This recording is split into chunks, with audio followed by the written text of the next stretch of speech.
जय जगन्नाथ।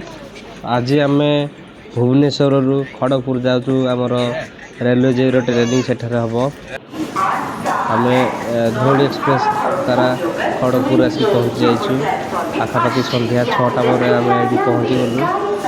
एबे आम खड़गपुर ट्रेनिंग सेंटर को जीवु।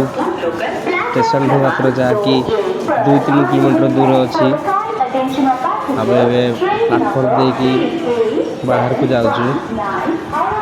खड़गपुर एक बहुत बड़ रेलवे स्टेशन। आम बाहर को पलि आसलु। ये आम जीवु व्यवस्था करूँ। आम टोटो मिलगला ये जावाई टोटो मध्यम आम बर्तमान Kharagpur railway station training centre को जीवु।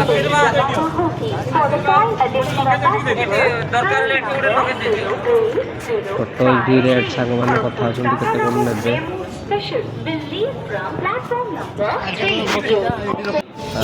अच्छी आम तेणुक दीटी ऑटो जाऊँ। आम स्टेशन रू बाहरी गलु।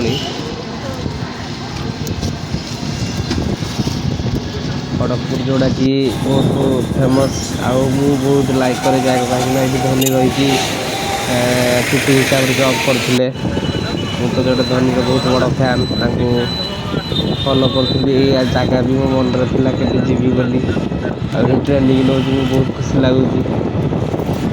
देखते खड़गपुर में पहुँची गलु। ट्रेनिंग सेंटर पाखापाखि आम ट्रेनिंग सेंटर आसी पहुँची गलु। ट्रेनिंग सेंटर गेट पाखे आम से वार्डन देखा कराया से आमको कहले गोटे बड़ हॉल गोटे देले आज राति रुहतु काली आपन को रूम अलटमेंट हम